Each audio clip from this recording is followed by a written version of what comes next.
안녕하세요. 저는 평범한 40대 중반의 가정주부입니다. 저는 제가 평범하다고 생각하는데 주변에서는 아니라고 하더라고요. 성격도 좀 강하고 인상도 세다고요. 그래서 그런지 제 주변에서는 사건, 사고가 끊이질 않는 것 같습니다. 특히 저를 가장 힘들게 했던 건 바로 제 남편이었어요. 남편 하나 잘못 만났다가 최근까지도 인생이 아주 피곤해지는 일을 경험했거든요. 인생이 아주 피곤해지는 일을 경험했는데요. 그 일로 인해 남편과는 두 번 다시 상종하고 싶지 않다고 다짐했답니다. 그럼 제가 겪었던 소름 끼치는 이야기 시작해 볼게요. 여보, 살려줘. 내가 이렇게 빌게, 어? 수화기 너머로 남편의 목소리가 들려왔습니다. 저는 잠시 두 눈을 감고 긴 숨을 들이마시었다 내쉬었어요. 아, 형님, 잘못했어요. 한 번만 봐주세요. 네? 퍽퍽 둔탁한 소리가 수화기를 통해 들려왔고 남편의 비명소리는 계속 이어졌습니다. 저는 나지막하게 한마디 했어요. 오빠, 애들 아빠야. 거기까지만 해. 전화를 끊고 나자 지난날의 일들이 떠올랐습니다. 10년 넘게 살면서 누구보다도 믿었던 남편이었어요. 당연히 내 남편이 그런 일을 저지르리라고는 한 번도 생각해 본 적이 없었죠. 지금에 와서 생각해 보면 제가 이런 일을 당한 것도 남편을 너무 믿어서였던 것 같습니다. 제가 알던 남편은 원래는 순한 양 같은 사람이었어요. 저는 성격이 외향적이고 리더십이 있는 편이라면 남편은 내성적이고 분위기 맞추고 따라가는 성격이었죠. 그래서 제가 남편의 구애에 더 끌렸는지도 모르겠습니다. 늘 제게 맞춰주기만 하니 싸울 일도 없었고 의견 충돌이 난 적도 없었으니까요. 결혼식 날 남편의 친척들 사이에서 이런 말도 나왔었어요. 신부 성격이 보통이 아니겠는데, 운제가 꽉 잡혀 살겠어. 실제로 남편은 저와 친정 식구들 앞에서 자기 의견을 내세우지 않고 맞춰주는 편이었습니다. 자기야, 우리 신혼여행 어디로 갈까? 글쎄, 난 다 좋아. 당신이 가고 싶은 데가 어딘데? 왜 맨날 내 의견을 물어? 자기가 가고 싶은 곳을 말해보라니까. 그럼 나는 몰디브 가고 싶어. 몰디브? 거긴 바다 말고는 아무것도 없잖아. 게다가 거기가 좀 멀어? 비행기를 10시간도 넘게 타야 되잖아. 가면 좋긴 하겠지만 가는 길이 너무 멀어서 힘들 것 같은데. 거기 말고 다른 데 말해봐. 그럼 가까운 오키나와? 나 거긴 가봤어. 다른 데 말해봐. 하와이? 신혼부부들이 제일 좋아하는 데가 하와이라던데. 거기도 괜찮긴 한데. 근데 자기야, 필리핀 보홀은 어때? 나 옛날부터 고래상어 보러 꼭 가보고 싶었거든. 그, 그래. 그러자. 아이, 자기야. 근데 처음부터 신혼여행지는 보홀로 정했던 거지? 무슨 소리야. 지금 말하다가 생각난 거지. 그럼 자기도 오케이 한 거다. 신혼집을 구할 때도 제 의견대로 따라주었죠. 저희는 서울 외곽지에 있는 20평대 연립주택에서 신혼살림을 시작하게 되었어요. 돈이 좀 모자랐지만 시댁에서 조금 보태주어 간신히 집을 구할 수 있었습니다. 남편이 시부모님께 부탁한 모양이었어요. 시부모님은 은행에서 대출까지 내며 우리 신혼집을 마련해 주셨고요. 심지어 자녀 계획까지 제 의견대로 해주었습니다. 저는 딸 하나 아들 하나 낳고 싶었어요. 만약 딸만 둘이거나 아들만 둘이면 하나 더 낳고 싶다고도 했습니다. 다행히 저는 아들을 하나 낳은 후에 곧이어 딸을 낳게 되었어요. 남편은 제가 가고 싶은 곳, 하고 싶은 것은 다 하게 해주는 착한 사람이었습니다. 그때는 그렇게 생각했어요. 그게 착한 거라고 단단히 착각을 하고 있던 거였죠.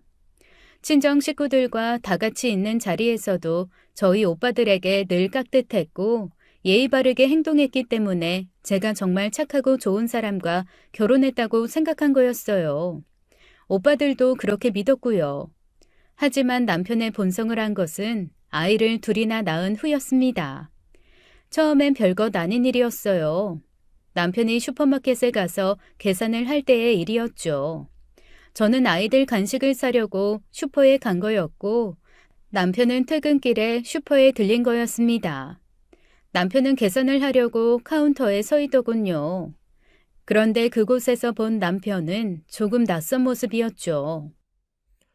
이거 하나 줘. 얼마야? 분명히 카운터를 보고 있는 슈퍼마켓 주인은 남편보다도 20살은 더 많아 보이는 아저씨였습니다. 그런데 너무나 자연스럽게 남편이 반말을 하는 거였어요. 저는 남편에게 다가갔고 남편을 부르자 깜짝 놀라는 눈치더라고요. 그러면서 제게 언제 왔냐고 반색을 했습니다. 저는 남편에게 지금 상황에 대해 이야기를 꺼냈죠. 지금 당신 반말한 거야? 뭐가? 지금 아저씨께 반말한 것 같아서. 아니야, 그런 거. 당신이 잘못 들었겠지. 남편은 제 어깨를 잡고는 서둘러 슈퍼를 나오더군요. 그런데 아저씨가 남편을 바라보는 표정은 탐탁치 않아 하는 눈빛이었어요. 고개를 절레절레 흔들며 혀를 쯧쯧 차기까지 하셨죠. 그때 눈치를 챘어야 했습니다. 내가 아는 남편이라면 절대로 그럴 사람이 아니라고 믿었기에 잘못 들었을 거라는 남편 말에 수긍하고 만 거였죠. 더군다나 그날 이후로 남편을 유심히 보았을 때 그런 모습을 또 보인 적이 없기도 했고요. 그런데 아이들이 학교에 입학할 무렵 남편의 믿을 수 없는 모습을 또다시 보게 되었습니다. 우리는 그쯤에 연립을 팔고 25평짜리 아파트로 이사를 가게 되었어요. 남편도 아파트에 처음 살아보아서인지 그 고급스러움에 무척 좋아하는 눈치였죠. 한동안 좋은 집에 심취해 있던 시기였어요. 그런데 아는 동생네 부부도 아파트로 이사를 한다고 했죠. 양가 도움 없이 아파트를 사서 이사가는 상황이라 축하한다고 말해주었습니다. 그리고 그 동생의 남편이 제 남편에게 집들이를 하겠다고 이야기했죠. 회장님, 저희 집들이 때 꼭 오세요. 집들이식이나 하게? 그 말에 남편을 뺀 나머지 우리 모두는 분위기가 싸늘해졌어요. 깔보는 듯한 뉘앙스로 남편이 말한 걸 저도 느꼈기 때문에 집에 와서 남편에게 물었습니다. 도대체 왜 상대방 기분 나쁘게 그런 식으로 이야기를 했냐고 하니 자신은 아무 의미 없이 이야기한 거라고 요즘 집들이 잘 안 하지 않냐고 하더라고요. 그 당시에 집 사서 이사하면 집들이 하는 분위기였어요. 요즘이야 정말 잘 안 하긴 하지만요. 남편은 제가 어이없어 하자 도대체 왜 그러냐며 별것도 아닌 걸로 꼬투리를 잡는다고 짜증을 내더라고요. 제가 그만 이야기하라고 단호하게 말하니 그제야 투덜거림을 멈추었죠. 아파트에서 산 지도 꽤 시간이 흘렀을 무렵엔 더한 일도 있었습니다. 아파트에 계신 경비 아저씨는 특히 우리 아이들과 인사도 주고받으며 잘 지내고 있었어요. 그런데 어느 날 남편이 쓰레기를 버리고 온다며 나가서는 한참이 지나도 안 오더라고요. 그래서 왜 그러나 싶어서 제가 내려가 보았습니다. 그런데 쓰레기장에서 경비 아저씨를 상대로 언성을 높이고 있었어요. 아이씨, 나무 판때기 하나 버리는데 무슨 돈을 내라고 난리야. 사실 남편이 한 말은 제가 이곳에 적은 것보다 더 심했습니다. 욕이 너무 많이 섞여 들어가서 제가 차마 사실대로 적기도 민망하네요. 아무튼 남편은 경비 아저씨를 완전히 무시하는 태도로 반말은 물론이고 욕도 서슴지 않고 내뱉고 있었죠. 저는 놀란 마음으로 그곳으로 얼른 달려갔어요. 제가 나타나자 남편은 또다시 별일 없었다는 듯이 목소리를 낮추더라고요. 상황을 보아하니 경비 아저씨는 나무는 쓰레기 수거가 안 되니 폐기물 스티커를 붙이라고 한 거였고 남편은 왜 작은 나무떼기 하나 버리는데 돈을 내라고 하냐고 욕을 하며 따져 묻고 있던 거였습니다. 평소 우리 아이들과 저와는 잘 지내던 경비 아저씨였기에 제가 너무 민망하더라고요. 저는 남편에게 폐기물 스티커 붙이는 거야 당연한 건데 왜 욕까지 하며 연세도 많으신 어른께 반말까지 하냐고 쏘아붙였습니다. 그러자 남편은 본인이 더 억울하다는 식으로 상황을 모면하려고 하더라고요. 저는 남편과 집으로 올라온 후에 지갑을 들고 빵집에 갔습니다. 빵과 우유를 사서 한 보따리 사들고 경비 아저씨를 찾아가 죄송하다고 말씀드리며 스티커 값을 드렸어요. 경비 아저씨는 괜찮다고 말씀하시긴 했지만 표정은 여전히 언짢아 보이셨죠. 그리고는 조금 머뭇거리다가 제게 한마디 하시더라고요. 그 집 아저씨가 성격이 아주 불같아요. 지난번엔 청소 아줌마랑도 싸웠다더라고. 그 아줌마 앞에다가 보란 듯이 쓰레기를 던져서 아줌마가 한마디 했더니 아주 난리도 아니었다더라고.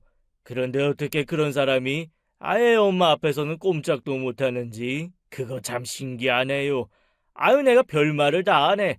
그냥 속상해서 아무 말이나 했다고 생각하고 신경 쓰지 마세요. 저는 그 일로 인해 남편의 인성에 대해 무척 실망했습니다. 여전히 저와 친정 식구들에게는 다정하고 착한 사람인 척했지만 자기보다 조금 약해 보인다 싶으면 아주 센 척을 하더라고요. 그 아파트에 오래 살수록 남편에 대한 사람들의 인식은 점점 안 좋아져만 갔어요. 인성 쓰레기라는 별명까지 붙었다는 말을 뒤에서 돌아 들었으니 말 다 했죠. 남편은 자신이 회사에서 받은 스트레스를 자신도 모르게 가족이 아닌 다른 사람들에게 풀어온 것 같다며 다시는 그러지 않겠다고 맹세하더라고요.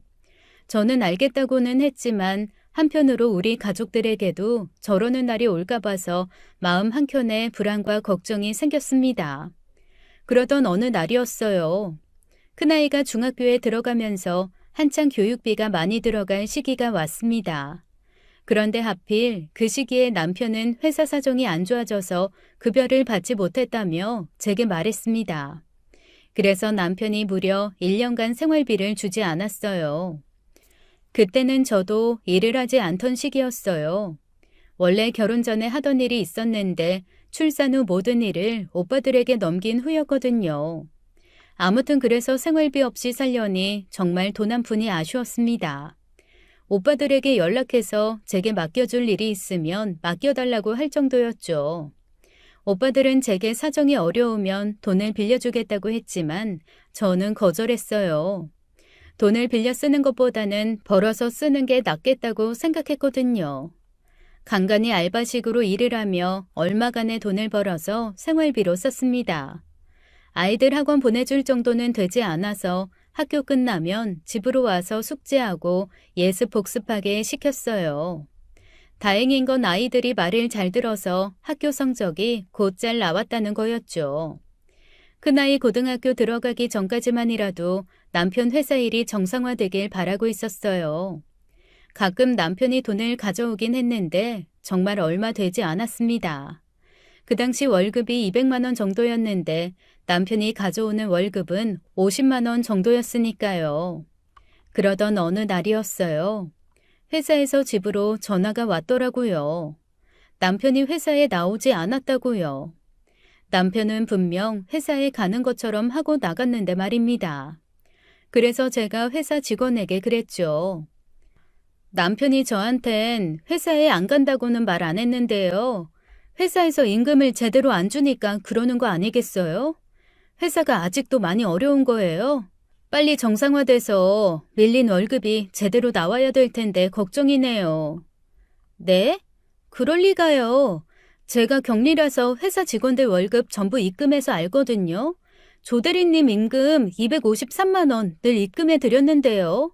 지금까지 저희 회사 사장님이 직원들 월급 밀린 적 한 번도 없으세요. 뭔가 오해가 있으신가 보네요.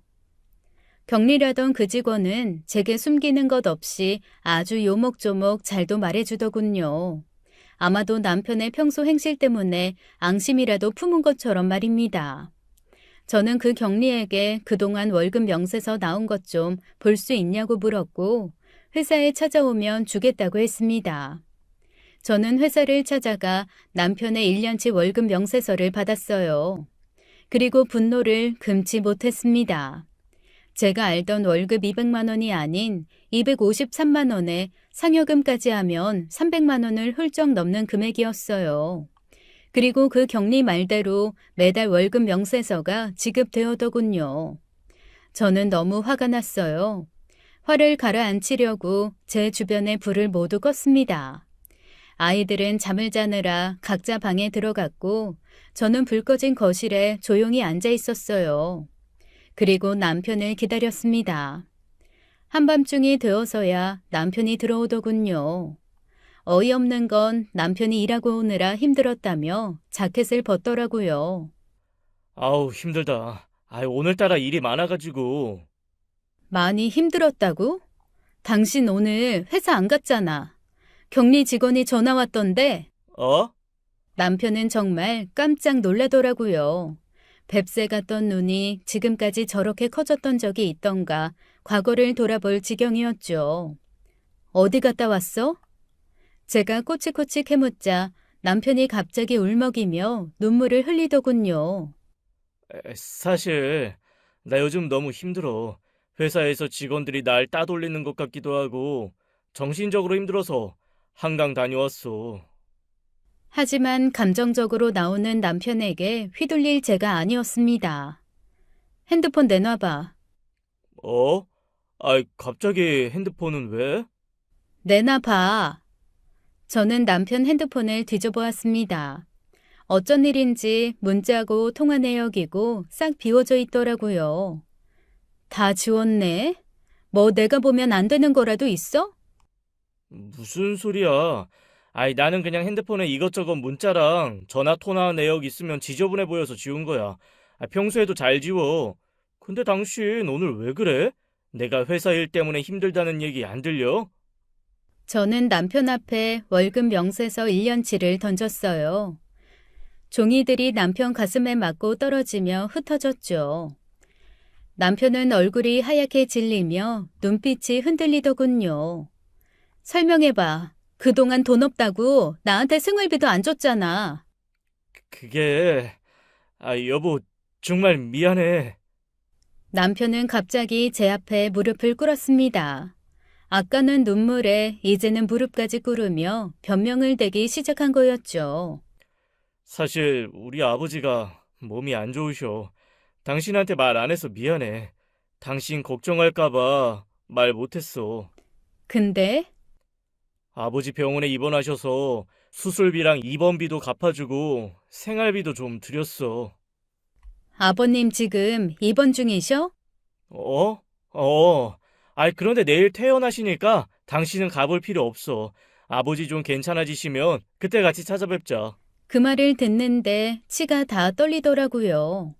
내 남편이 원래 이런 사람이었나 싶어서 소름이 돋기까지 하더라고요. 어쩜 눈앞에 빤히 보이는 거짓말을 하는 건지 이해가 가지 않았습니다. 왜냐하면 아버님과는 제가 바로 어제까지도 만났었기 때문이었어요. 아버님이 어제 점심때 저희 집에 찾아오셔서 점심밥 좀 달라고 하셔서 식사를 차려드렸거든요. 그러면서 알 수 없는 이야기를 하고 가셨었어요. 그때는 그 대화 내용이 뭔지 전혀 몰랐지만 오늘 일이 터진 후에야 짐작이 가더군요. 어제 아버님이 식사를 하러 오신 것도 이상한데 그보다 더 이상한 말씀을 하셨거든요. 된장국 맛이 좋다. 내가 갑자기 찾아와서 불편해 죽겠지. 그래도 조금만 기다려봐라. 내가 조만간 큰 거 하나 가지고 물을 테니까. 불편하긴요. 별로 차린 것도 없는데요. 근데 큰 거라뇨? 어떤 거요? 아버님 요새 낚시라도 하세요? 아, 낚시. 뭐 그 비슷한 거긴 하지. 뭐 하시는데요? 뭐 아무튼 그런 게 있다. 그나저나 네가 나 때문에 고생이 많구나. 제가 아버님 때문에 고생한 일이 있어요? 이거 밥 차려드린 거요? 아니다. 넌 아직 몰라도 돼. 그럼 나 간다. 아버님, 요새 아프신 데는 없으시죠? 아무래도 치매가 오신 건 아닌가 해서 여쭌 거였어요. 그럼. 나 아직 젊다. 아버님은 당최 알아듣지 못할 말만 하시고는 뭐가 기분이 좋으신지 껄껄 웃으시며 나가셨습니다. 제가 모르는 무슨 좋은 일이 있나 보다라고만 생각했어요. 아무튼 그렇게 멀쩡한 모습으로 저희 집에 씩씩하게 들어와 밥 2그릇 뚝딱 하고 가신 아버님이 입원을 했다니 말도 안 되는 소리였어요. 저는 남편에게 어제 일을 말하며 왜 거짓말을 하느냐고 따져 물었죠. 눈에 뻔히 보이는 거짓말을 하는 게 너무나 가증스럽더군요. 제가 빠져나갈 구멍 없이 따져 물으니 그제야 진실이 조금 쏟아져 나왔습니다. 사실대로 말할 테니까 대신 화내기 없기다. 알았지? 됐고 빨리 사실대로 말해봐. 아버지가 돈이 필요하다고 하셔서 돈 좀 빌려드렸어. 근데 사실대로 말하면 자기가 걱정할까봐 핑계를 좀 댔는데 이 아버지가 어제 다녀가신 줄은 몰랐지. 아, 아버님이 어제 말씀하신 게 그거였구나? 큰 거 어쩌고 하시더니. 어? 아버지가 얘기하셨어? 그러면서 남편은 제가 이미 다 알고 있는 줄 알고는 제가 모르는 이야기까지 덧붙여 하더군요. 알고 보니 시아버지가 남편과 함께 주식을 하고 있다고 했습니다. 그리고 더불어 시아버지가 바다 이야기라는 게임장에 드나들었다는 거였죠. 남편도 시아버지와 비슷한 말을 하더군요. 요즘 주식이 좀 올라서 재미를 보고 있는 중이니 조금만 기다리라고요. 1년간 못 준 돈 한 번에 준다며 큰 소리를 뻥뻥 치더니 며칠 못 가 제 발에 뻥 차였습니다.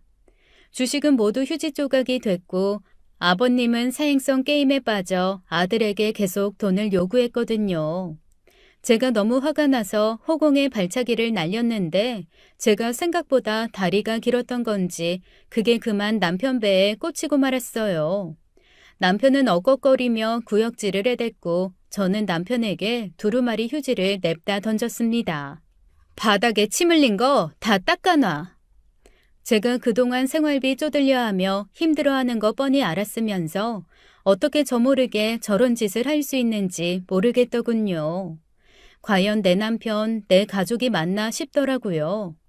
마음 같아서는 이혼 서류에 도장 찍어서 끝내고 싶었지만 그러지 않았습니다. 아직 남편에 대해 더 알아봐야겠다고 생각했거든요. 당장 이혼 서류 제출하고 싶은 심정인데 시어머니가 전화가 와서는 네 시아버지 생신인데 어떻게 할 거냐고 묻더라고요. 어머님, 제가 총 맞았어요? 지금 상황에 아버님 생신상 차리게요. 저 그냥은 못 넘어가요.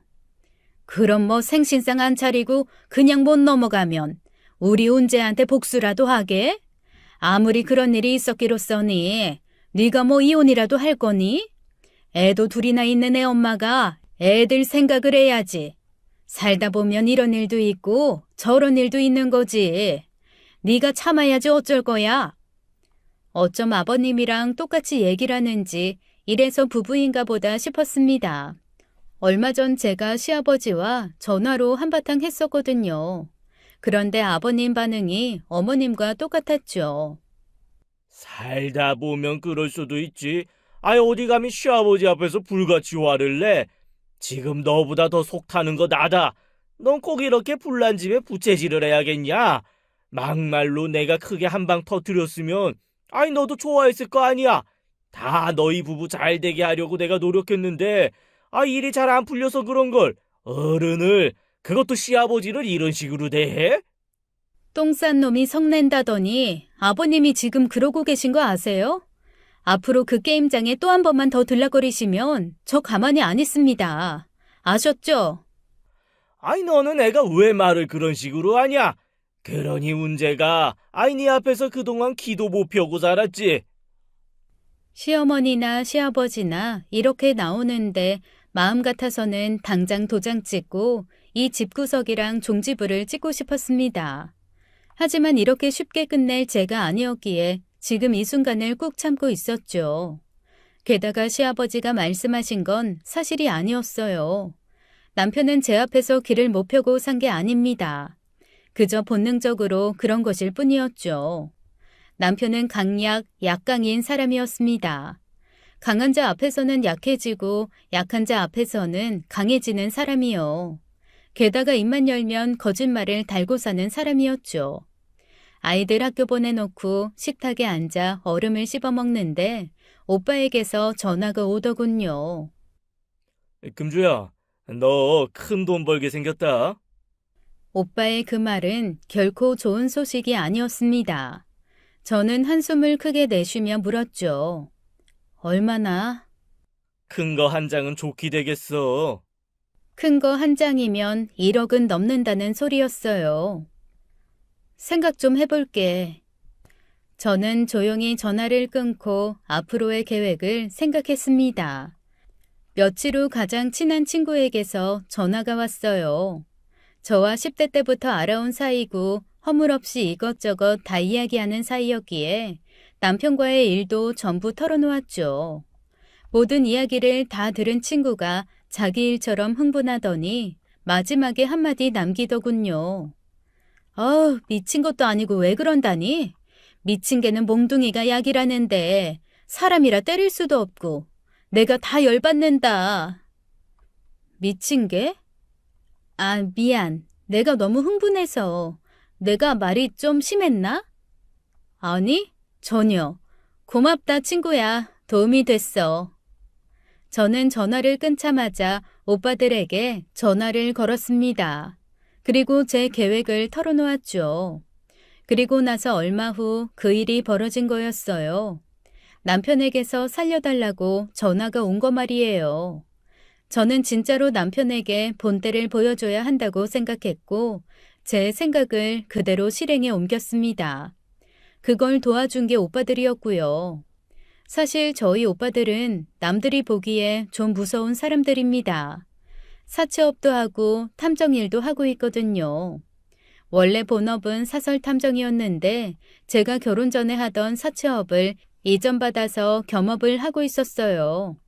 젊은 여자가 사채업을 한다고 하면 우습게 생각하고 돈들을 빌려가는데 저는 그동안 이 일을 하면서 한 번도 돈을 못 받아본 일이 없었습니다. 채무자가 사고로 죽어서 못 받은 적 말고는요. 아무튼 남편이 다 죽어가는 목소리로 아주 간절하게 제게 잘못했다고 빌 때 오빠들을 멈추게 했어요. 그리고 오빠들과 남편이 있던 장소로 찾아갔죠. 남편은 이미 여기저기 얻어 터져서 멍들고 상했더군요. 예전에 착한 줄 알았던 남편이었다면 울고불며 피를 닦아주었겠지만 이제는 어떠한 정도 남지 않은 남의 편이었습니다. 저는 남편 앞에 사진 5장을 내밀었어요. 남편이 그 사진을 보더니 그제야 상황 파악을 하더군요. 골라. 뭘? 딱 한 명만 살려줄게. 남편의 눈빛이 공포심에 심하게 흔들리더군요. 저는 한숨을 쉬며 다시 말했습니다. 딱 한 명만 상간녀 위자료 소송에서 빼준다고. 왜? 지금 보다시피 당신이 폭행을 당했잖아. 그치? 근데 당신이 이거 가지고 경찰서에 가서 우리 오빠들이랑 나 신고하면 내가 아주 곤란하겠지? 그러니까 이 여자들 중 딱 한 명 빼주는 조건으로 당신도 신고하지 말라고. 어때? 남편은 불륜녀들이 위자료를 내던지 말던지 자기랑 상관없는데 자기가 왜 그래야 하냐고 하더라고요. 그럼 영원히 그냥 묻히던지. 저는 일부러 겁을 좀 주려고 드럼통을 발로 툭툭 건드렸어요. 강약 약강인 남편이라면 이 정도에도 쭈그러들 게 분명했으니까요. 역시나 제 예상이 맞더군요. 남편은 우습게도 5명의 불륜녀들 중에 한 명을 고르더군요. 얘야? 알겠어. 당신 멍 다 빠지고 나면 소송 시작될 거야. 그리고 내일부터 회사는 나가지 말고 내가 전화해놨어. 당신 아프다고. 남편은 쭈그리고 앉아 고개를 끄덕이더군요. 이런 남자를 뭐가 좋아서 만났었는지 참 저도 눈이 삐었었더라고요. 남편을 본고에 태워 큰오빠네 집으로 보냈습니다. 집으로 데려가면 아이들이 놀랄까 봐서요. 아이들이 아빠를 찾을 때면 지방 출장을 갔다고 했어요. 애들에게만은 거짓말하기 싫었는데 어쩔 수 없었습니다. 보름 정도 시간이 흐르고 남편 멍도 조금씩 사라져갈 쯤 저는 이혼 소송과 함께 상간녀 위자료 소송을 시작했어요. 남편도 집으로 들어왔고요. 저는 아이들에게 우리 가족이 앞으로 더 행복하게 살기 위해 아빠와 이혼을 하게 될 거라고 설명해 주었습니다. 마냥 어리기만 한 아이들도 아니었고 저를 닮아 강심장이기도 했기에 솔직하게 있는 사실 그대로 이야기해 주었어요. 이 일로 인해 아이들은 제 아빠에게 무척 실망했죠. 소송 진행은 순탄하게 진행되었습니다. 소장이 내연녀들에게 날아갔고 저는 이미 오빠들 덕에 증거가 차고 넘쳤어요. 그러던 어느 날 별거 중인 남편에게서 전화가 오더라고요. 이건 약속이랑 다르잖아. 영채는 빼준다며. 소송 안 걸겠다며. 남편은 고래고래 소리를 지르며 항의를 하더라고요. 약속을 어겼으니 자신도 오빠들을 상대로 고소를 하겠다고요. 저는 그냥 콧방귀만 뀌었습니다. 고소? 증거는 있고? 병원 기록이나 증거 영상이나 사진 찍은 거 있어? 뭐? 아니면 지금 몸에 멍자국 하나라도 남아있나? 내가 왜 상간녀 소송을 3주 뒤에 했는지 생각해 본 적은 있어? 멍청하기는. 남편은 말문이 막히는지 방향을 바꿔서 애원과 호소를 하기 시작했습니다. 영채는 건들지 말라고 발악을 하는데 어이가 없어서 코웃음만 나왔어요. 징징대지 말고 위자료나 준비해놔. 저는 전화를 끊었습니다. 저는 주변에서도 말하지만 내 편이면 따뜻하고 친절한 사람이지만 남의 편이 되는 순간 아주 냉혈한으로 바뀝니다. 이혼을 결심한 순간부터 남편에겐 그 어떠한 미련도 남지 않더라고요. 저는 이혼을 준비하며 다시 원래 하던 사채업을 조금씩 하기 시작했어요. 오빠들이 제가 다시 일어설 수 있도록 옆에서 많이 도와주었죠. 이혼 이야기가 오갈 때만 해도 어떻게든 제 마음을 돌려보려던 시댁에서도 이혼이 기정사실화되자 태도가 돌변하더군요. 제게 만나서 얘기 좀 하자고 해서 거절했더니 어느 날 저희 집으로 찾아왔더라고요. 남자가 그럴수록 여자가 내조를 더 잘했어야지. 뭐 잘났다고 이혼을 해? 너네들 생각은 눈꽃만큼도 안 하니? 애들 생각해서 이혼하는 거예요.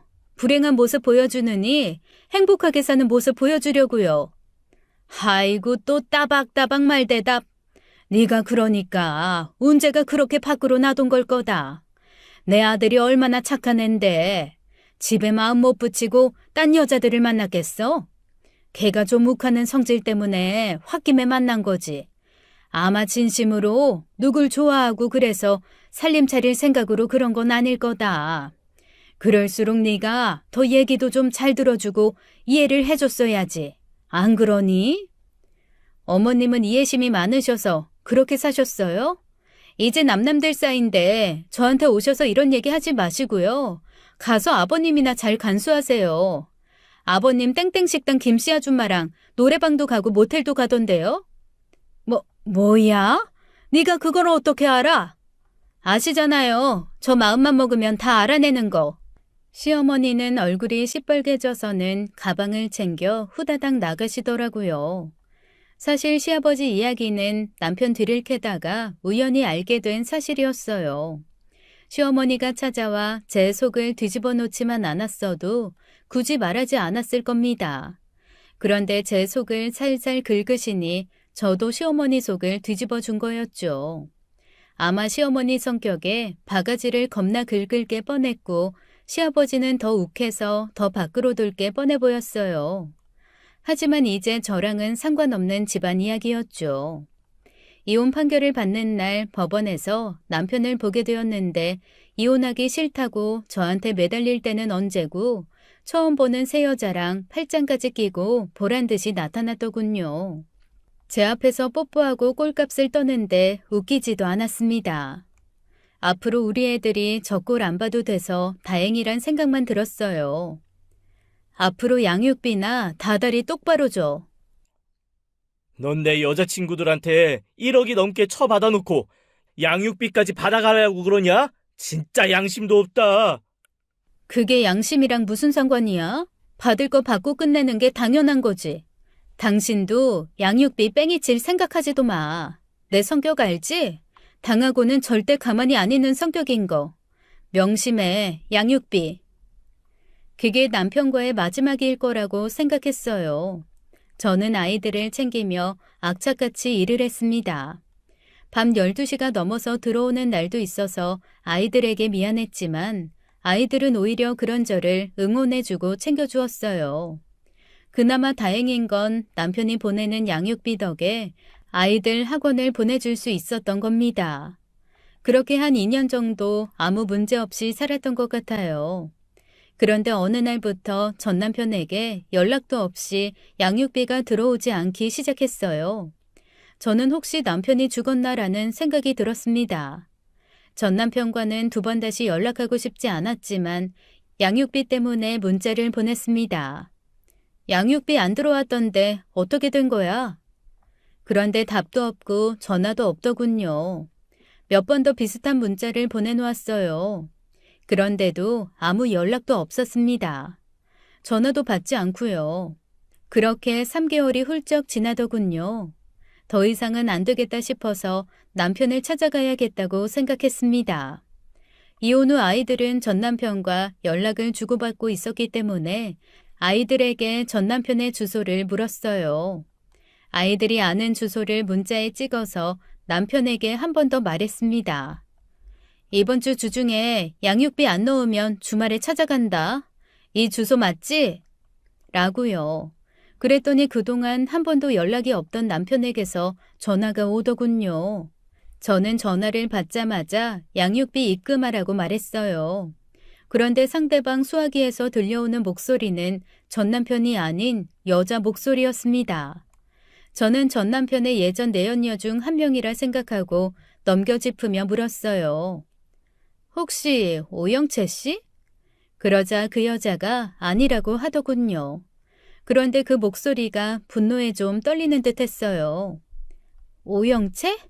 그 여자가 누군지는 모르겠고 당신 왜 자꾸 내 남편한테 문자해요? 남편? 혹시 조은재 재혼했어요? 참 제주도 좋네. 나 조은재 전 부인인데 양육비 안 들어와서 연락한 거예요.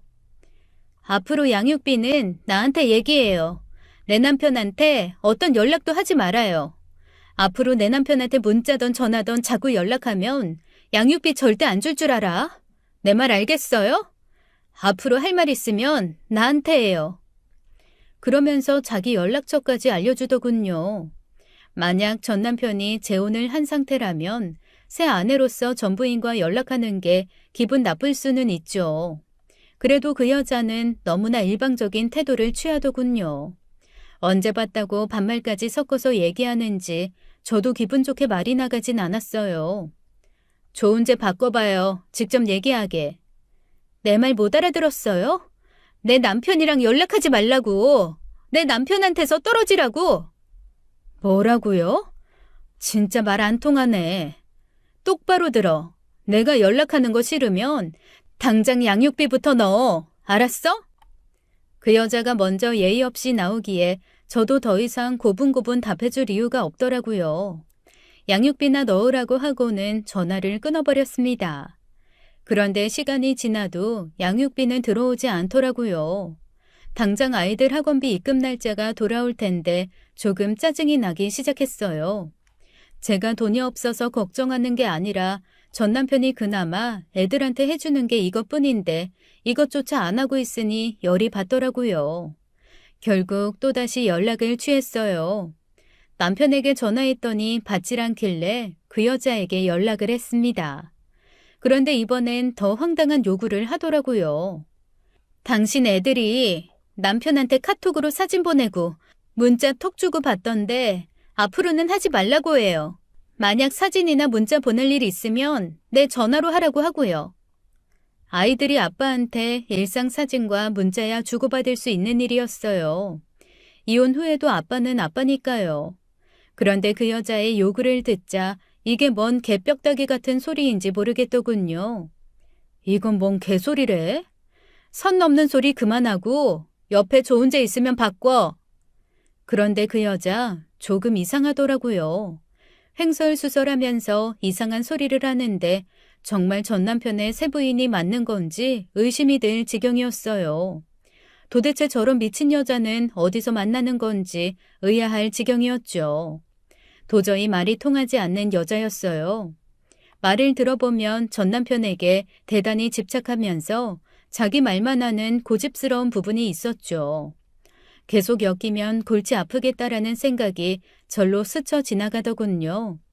실제로 그 사람은 그 후로 제게 계속 연락을 해왔습니다. 어제도 자기 남편한테 연락했냐, 오늘도 연락할 거냐, 자기 남편 어디가 좋아서 결혼했었냐 등등 대꾸할 가치도 없는 것들로 저를 아주 들들 볶더라고요. 자꾸 귀찮게 굴면 스토킹으로 신고하겠다고 했죠. 그런데 그 여자의 말 중 제 귀를 거슬리는 말이 하나 있었어요. 아이 키우기 힘들지 않냐, 자기가 대신 키워주냐, 그럼 애들이 아빠랑도 같이 살 수 있고 새엄마도 생기니 좋지 않냐라고요. 그 전에 온 문자 내용들이야 그냥 씹고 넘어가면 그만이었어요. 하지만 애들 이야기를 들먹이는 순간 이건 그냥 놔두면 안 되겠다 싶더라고요. 이봐요, 재훈여 씨. 조은재가 당신한테 무슨 짓을 해서 머리가 이상해진 건지 모르겠는데 앞으로 한 번만 더 나한테 연락하거나 헛소리하면 신고할 줄 알아. 알았어? 젊어서부터 여러 사람 상대해본 저였지만 이 여자는 좀 느낌이 쎄했어요. 그런데 정말 며칠 후에 엄청나게 황당하고 소름 끼치는 일이 벌어졌습니다. 딸아이가 학교에 다녀와서는 밖에서 무슨 일이 있었다며 저에게 두서없이 말하더라고요. 딸아이는 그 일로 좀 놀란 눈치였어요. 학교에서 오자마자 가방만 벗어 던지더니 제 앞에서 따다다다 쉬지 않고 말했습니다. 엄마, 어떤 모르는 아줌마가 학교 앞에서 나 끌고 가려고 했어. 뭐? 그게 무슨 말이야? 자기가 아빠 부인이라면서 아빠 집에서 같이 살자면서 끌고 가려는 거야. 자기한테 새엄마라고 부르라면서. 그래서 막 도망쳐서 바로 집으로 온 거야. 엄마, 그 아줌마 완전 이상해. 미친 사람 같았어. 딸아이의 말을 듣는데 화가 머리끝까지 나더라고요. 분명히 선 넘지 말라고 했는데 그 여자가 먼저 선을 넘은 것이었습니다. 저는 아이와 대화한 내용을 녹음해두고 남편과 통화를 시도했어요. 그런데 여전히 남편은 뒤로 빠져 있는 것인지 당최 전화 연결이 되질 않더라고요. 저는 바로 그 여자를 경찰에 스토킹으로 신고했습니다. 스토킹 행위를 반복적으로 할 경우 처벌한다고 경고를 했다더군요. 그러던 어느 날 갑자기 시어머니로부터 연락이 왔습니다. 평소라면 절대로 받지 않을 전화였지만 양육비나 재혼녀 일도 있고 해서 어쩔 수 없이 받았어요. 남편과 이혼할 때 보이던 어머님의 악감정은 어디 가고 제게 반색을 하시더라고요. 생전 묻지도 않던 안부를 제게 다 물으시더니 전화한 용건을 말씀하셨어요. 지오엠이야, 내가 아주 큰 실수를 했다. 은재가 너랑 헤어진다 어쩐다 해도 내가 뜯어 말렸어야 했는데 재혼한답시고 아주 이상한 애를 데려와서 살림을 차렸는데 사이좋던 모자 사이 다 갈라놓고 아주 요물도 그런 요물이 없구나. 어머님 말로는 남편이 저와 이혼 후 거의 6개월 만에 재혼을 했다고 했습니다. 한마디로 지금 결혼 생활한 지 1년 반은 되었다는 얘기였어요. 시어머니는 그동안 얼마나 말이 하고 싶으셨는지 제가 아무 대꾸도 안 하는데 끊임없이 이야기하시더군요. 그런데 시어머니는 그 여자가 뭐가 그렇게 마음에 안 드시는지 있는 욕 없는 욕 다 끌어모아 하시더군요. 갑자기 제가 남편과 결혼한 무렵에 시어머니가 떠올랐습니다. 저한테 은근슬쩍 남편의 전 여자친구와 비교하며 저를 깔아뭉개고는 했거든요. 아무튼 그 일이 떠오르며 몸서리가 쳐지더군요. 은재가 결혼하고 나더니 이제 치엄마는 죽었다고 생각하는지 연락 한 통이 없어. 전화도 뜸하더니 이제는 아예 내 전화도 받질 않는구나. 이게 다 그 요물스런 년 때문이야. 네가 한 번만 꾹 참고 은재랑 계속 살았으면 이런 일도 없었을 텐데 안 그러니? 저는 대꾸할 가치도 없어서 전화를 끊어버렸습니다. 그러자 시어머니가 다시 전화 오셔서는 묻더라고요. 전화가 이상하다. 갑자기 끊기네. 너 배터리 나갔니? 아니요, 그냥 듣기 싫어서 끊었는데요. 시어머니는 제 반응에 조금 당황스러워 하더니 한번 숙이며 들어오더라고요. 그래도 누가 뭐래도 지금 걔보다는 네가 100번 낫다. 너랑 결혼했을 때 운제가 어쩌고 저쩌고 하시는데 또다시 전화를 끊었습니다. 시어머니는 또다시 전화를 걸어오셨는데 저는 안 받아버렸어요. 제가 지금 시어머니의 하소연을 들어줄 만큼 시어머니한테 애정이 있는 것도 아니고 남은 거라고는 악감정 뿐인 상태였으니까요. 그런데 제가 전화를 받지 않자 시어머니께서 문자를 보냈더군요. 은재가 연락이 안 된 지 2주가 넘었다. 아무래도 무슨 일이 생겨도 생긴 것 같구나. 그러면서 문자의 끝에는 제게 악담을 쏟아붓던 일에 대해 사과의 말이 덧붙여져 있었습니다. 남편과 헤어지던 날 시어머니께서 제게 그랬거든요. 너는 누구랑 결혼해도 이혼할 애라고요. 얼마나 잘 먹고 잘 사는지 두고 보겠다는 말을 끝으로 헤어졌었습니다. 그랬던 시어머니였으니 제가 달가워하지 않는 건 당연한 거였죠. 하지만 시어머니의 문자 내용은 제가 봐도 뭔가 이상하다고 느꼈어요. 그럼에도 불구하고 남편 집안일에 관여하기 싫어서 모른 척 했습니다. 시어머니는 제가 별다른 반응이 없자 결국엔 저를 찾아와 도와달라고 하더라고요. 저는 이렇게 함부로 집에 찾아오지 말라고 경고를 하고는 돌려보냈어요. 정 걱정되시면 경찰서에 가보시라고요. 그렇게 신경이 쓰이는 채로 며칠을 보냈습니다. 그 사이에도 돈은 벌어야 했으니 사무실에 다녀왔죠. 퇴근 후 피곤한 몸을 간신히 이끌어 소파 위로 던졌습니다. 씻지도 못한 채 소파에 누워버린 거였죠. 몸에 비릿한 먼지 냄새가 나는 게 신경이 쓰였어요.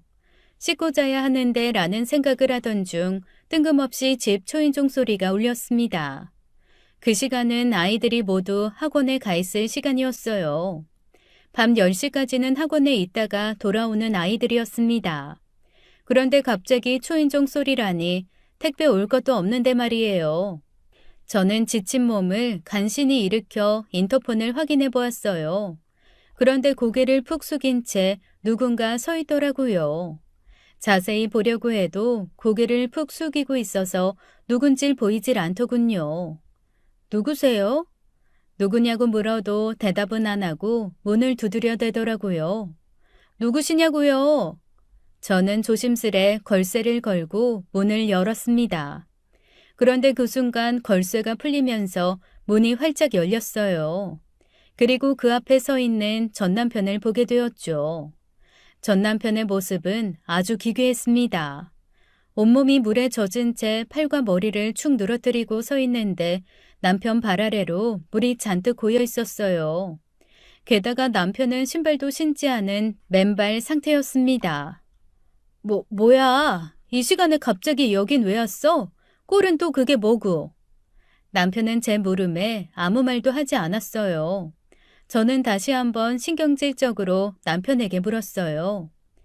여기 왜 왔냐고?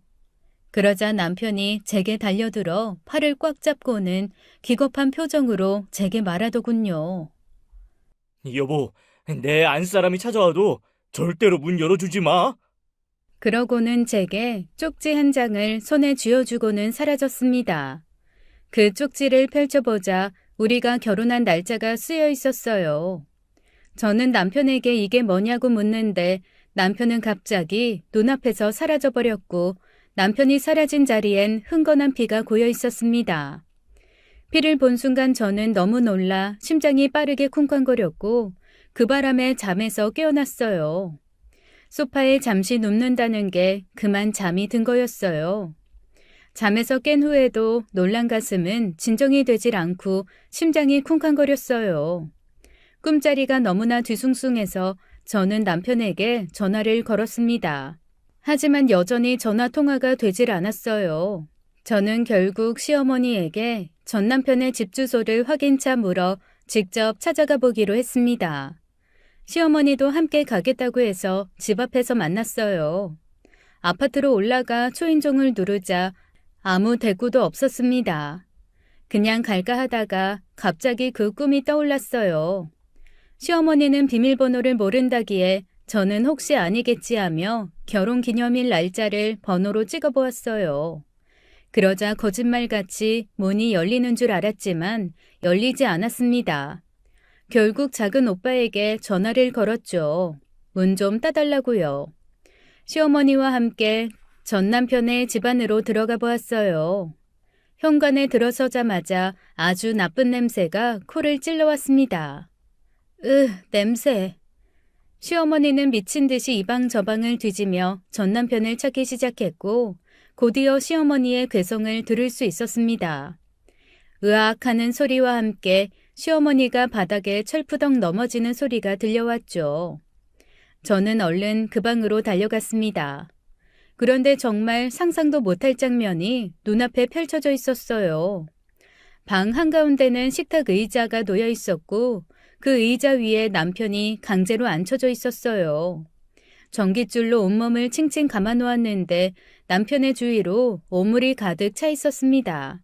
그리고 온갖 벌레와 구더기까지 들끓고 있었죠.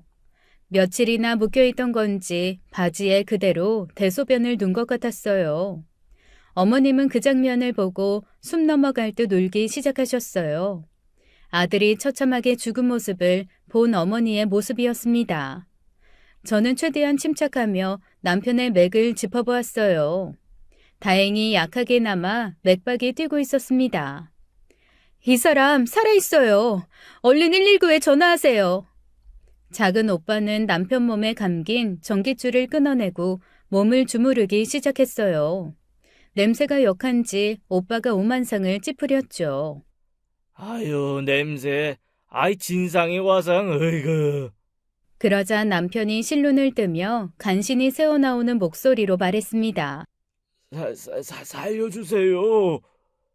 곧이어 기진맥진해진 남편을 구조대가 데려갔고 시어머니는 남편의 뒤를 따라갔습니다.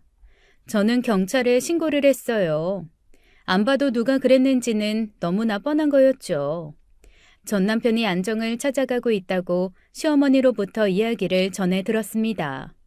그리고 경찰서에서도 연락이 왔는데 지방의 한 바닷가 모텔에서 재혼녀를 발견했다고 하더군요.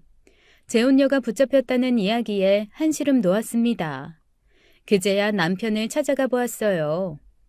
야, 조은재, 네가 처신을 어떻게 하고 다니길래 저 여자가 널 죽이려고 감금을 다 하냐? 말 좀 해봐. 도대체 뭔 짓을 한 거야? 금주야, 네가 나 좀 보호해주면 안 돼? 나 너무 무서워. 헛소리 그만하고 왜 이런 일이 벌어졌는지만 말해. 전 남편이 말하길 그 여자가 조현망상 장애가 있다고 하더라고요. 그래서 남편이 바람을 피운다고 의심을 하고 끊임없이 감시했다고 하더군요. 그런데 더 자세히 들어보니 그 여자의 망상 장애를 유발한 건 남편이 아닌가 하는 생각이 들었어요. 결국엔 재혼 후에도 이 여자 저 여자를 만난 게 사실이었고 재혼녀가 임신했을 때 남편이 재벌을 개 못 주고 바람을 피우고 다녔던 거였습니다. 재혼녀가 저에게 집착하며 연락하지 말라고 하고 아이들 카톡으로 네 아빠랑 연락하지 말라고 했던 것들이 저와 전 남편이 다시 재결합하려고 한다고 상상해서 그런 거였어요.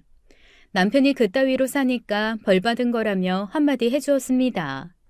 그리고 도대체 그 여자는 어떻게 생겨먹은 여자인지 궁금해서 남편이 피해자 조서 쓰러 갈 때 저도 함께 가게 되었어요. 그리고 그곳에서 또 다른 뜻밖의 이야기를 듣게 되었어요. 여보, 왔어요? 우리 아기 너무 예쁘죠? 담요를 말아서 끌어안고 있던 그 여자는 확실히 정상은 아니었어요. 그 아기 소리 좀 그만해. 도대체 언제까지 그렇게 미쳐 있을 거야? 막말로 태어난 애가 죽은 것도 아니잖아. 당신이 바람만 안 피웠어도 우리 애가 그렇게 될 리 없었어.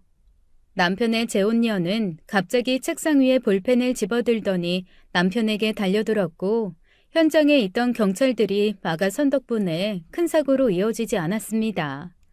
저는 재혼녀가 진정하길 기다리고 그녀 앞에 앉아서 조곤조곤 제 이야기를 했어요.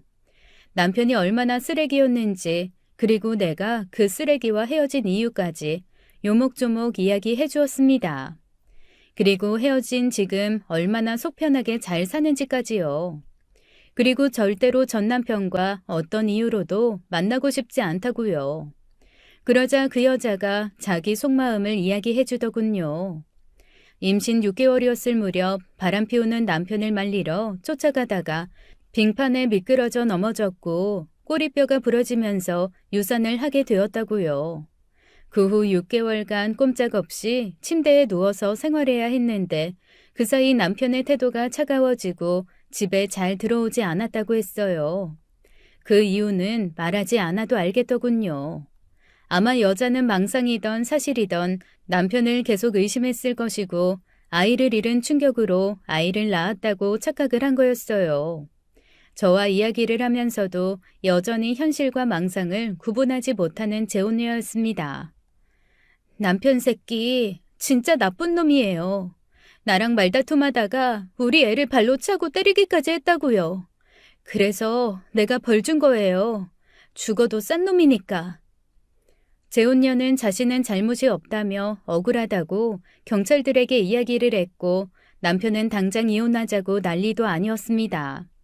시어머니도 경찰서에 함께 갔었는데 집에 오는 길에 저한테 그러더라고요. 금주야, 우리 운재랑 다시 합쳐서 살면 어떠니? 내가 이렇게 비마.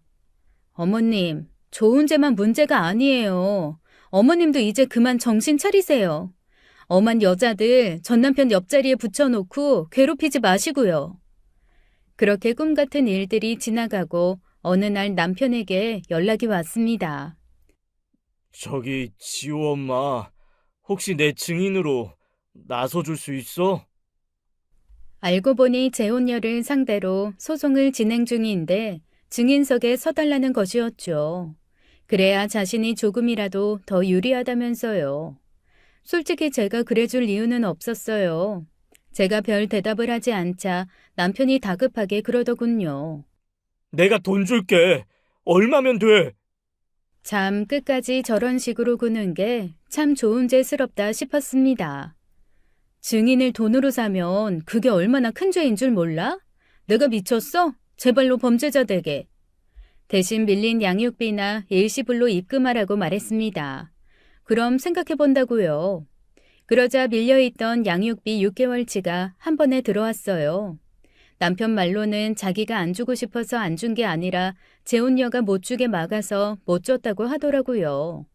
그런데 저는 남편 말을 다 믿지는 않았어요.